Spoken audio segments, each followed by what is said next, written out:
Evangelija pagal Joną, tas garsusis 13 skyrius, 1-15 eilutė, kurią klausomės kiekvienais metais didžiojo ketvirtadienio Eucharistijos įsteigimo, kunigystės įsteigimo šventėje.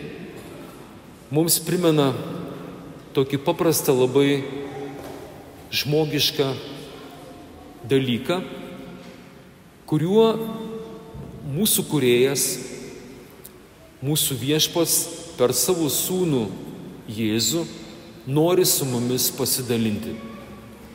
Vienintelis evangelistas Jonas, kuris dar kitaip vadinamas mylimiausias mokinys, jis vienintelis iš tų 4 evangelistų užrašo paskutinės vakarienės metu būtent šią istoriją. Jonas nepasakoja, kaip ten Jėzus paėmė duoną, laužė, bet jisai tarsi sąmoningai, o konkrečiai tai būtų įkvėpta šventosios dvasios, šiandien nušviečia, tiesiog išdidina tą vadinamą prieš laužant duoną tą vaizdą. Pasiruošimo momentas. Kodėl jis toksai brangus, kuom jis ypatingas? Kažkada tai bažnyčios vadovai, popiežius ir daugybė vyskupų netgi galvojo paskelbti dar vienu sakramentu šį veiksmą – kojų plovimą. Bet vėliau matyt buvo atsisakyta ir paliktas tik tai liturginis veiksmas šiuo liturgijos metu. Kažkas tokio labai jautraus atsitinka mokiniuose, kai jie nesiki buvo nustebinti Jėzaus tam tikrų žodžių, tam tikrų veiksmų, bet šis matyt veiksmas buvo Petrui toks stiprus, kad jo psichika, esam šiuolaikiniai žmonės, neatlaiko. Žinote, būna tokie momentai, kai mūsų psichika neatlaiko, kai labai garbingas žmogus, įžymus žmogus padaro kažką tokio labai ekstremalaus, netipiško. Ir štai Jėzus, užsidėjęs tą žiurstą, susijuosęs, jisai nusižemina. Jis atsiklaupia prieš kiekvieną iš savo mokinių. Tas atneštas indas su vandeniu, rankšluostis permestas per petį. Ir jisai atlieka vergo darbą. Mums galbūt, kur šiuolaikiški žmonės esam, tikriausiai šio veiksmo nelabai pavyks suprasti, nes kadangi pas mus nebėra netgi logikoje, kad esam vakariečiai, civilizuoti žmonės, kad yra tam tikri kastų, yra tokios kastos, žinot, yra išrinktieji, kurie niekados nedaro kokio nors nešvaraus arba jo statusui netinkamo veiksmo. Kažkas už juos padaro. Bet tuo metu, kai šie apaštalai, matydami, kad tikrai liko visiškai nebedaug, kitą mėnesį bus rinkimai. Taip tyčia pašaržuoju, pavartojau tą žodį. Jų kandidatas yra 100% nugalėtojas. Pas yra apsauga, 12 bachūrų, kaip hebrajiškai sako. Vyrukai pasiruošę su kardais, kumščiais, tiesiog gyvenimą atiduoti už Jėzų. Čia ne šiaip savo jums kažkokia prezidento sargyba, ten ohoho.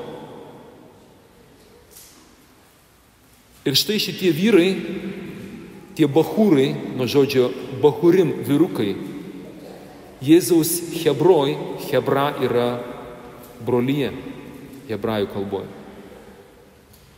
Jiems tai yra šokas, kaip čia dabar jų vadas. Dabar tokį, tiesiog nefotografuokit, tikrai nedėkit į socialinius tinklus šio veiksmo. Būkit geri, dėkite, kaip Jėzus vandeniu eina, kaip jisai savo žodžiu sutramdo bangas jūroje, prikelia numirusius, ką ten dar, daugino duoną, kaip jisai įžengia garbingai į Jeruzalę, visiems po kojų meta apsiaustus ir palmių šakelės. Bet šito vaizdo būkit geri, iškirpkit, nedėkit. Pavartosiu dar vieną tokį terminą – svetimo gėda. Žinote, kas tai yra? Pažįstamas jausmas. Kai tu matai, kažkas daro taip, kažko, taip netinkamo, gėdingo, nešvaraus, tiesiog nusisuki ir taip net kalbėti apie tai nesinori. Va štai ta svetimos gėdos, tokio nusižeminimo, kaip aš jau minėjau, šie bachūrai, šie 12 mokinių neatlaikė. Ką daro Petras? Petras, matydamas, kad čia kažkas bus tokio labai taip ne visai tinkamo, bando išsisukti iš padėties ir ką jisai pasako, tai, ką jau yra kalbėjęs. Jis pradeda, avis, nenoriu sakyti vyriško giminiai, tegu būna avis. Avis pradeda aiškinti, ką turi piemuo dabar daryti. Prisimenat, buvo toks vienas momentas, kai jis sakė, tau, Jėzau, taip neturi atsitikti.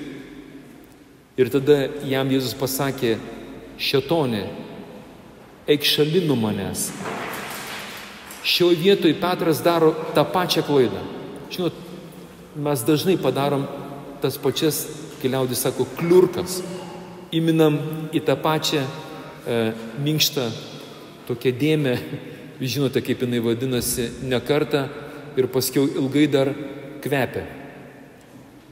Petras vėl daro lygiai tą patį. Sako, tu nemazgosi man kojų per amžius.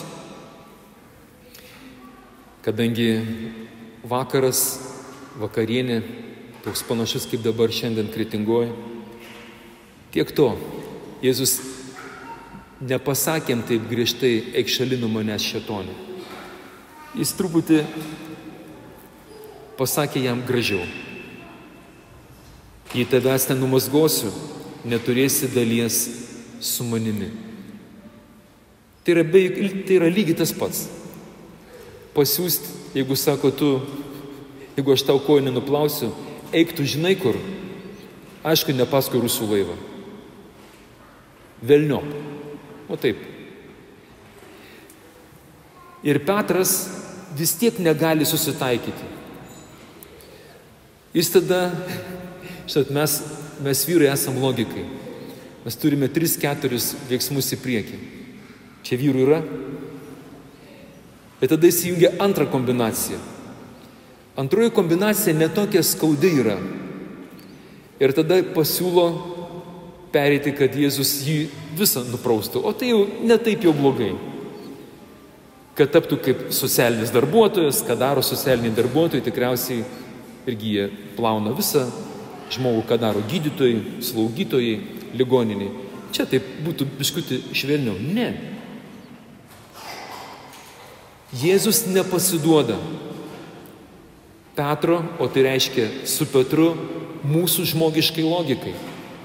Jis nenusileidžia ir jisai siunčia šiandien visiems tokią paprastą žinutę. Mielieji, jeigu prieš mišias, kai mes ateiname ir norime dalyvauti Eucharistijoje, jeigu mes nenusižeminam taip, kaip Jėzus ką tik tai šiame skaitinėje mums pamokino, aš jums pasakysiu taip šviesiai tiesiai.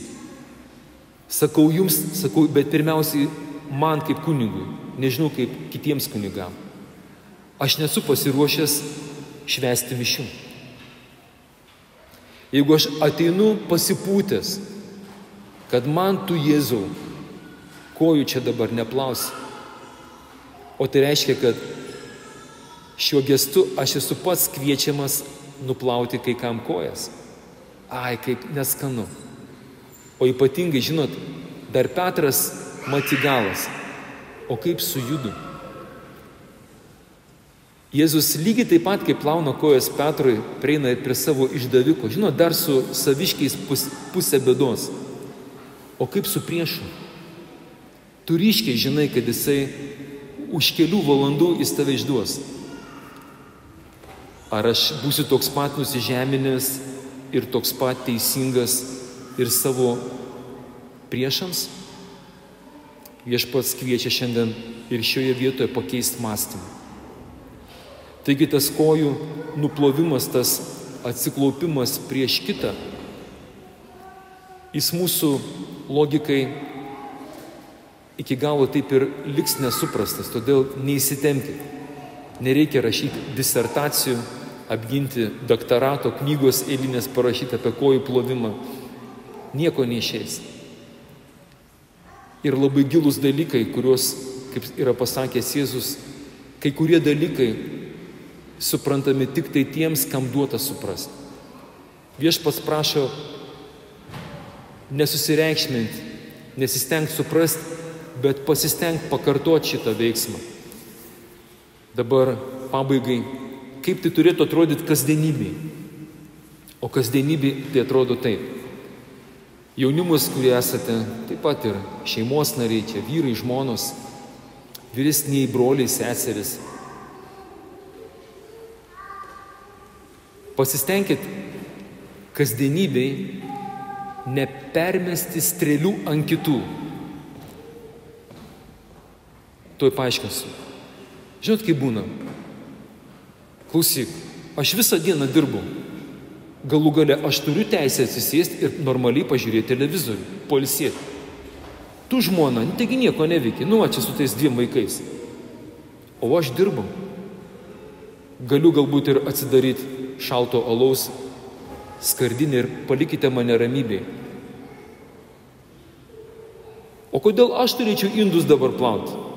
Tegul jie plauna, kai būna tarp vaikų. Aš jau grindis išplojau 1 sykį metuose, tegul dabar sesė plauna.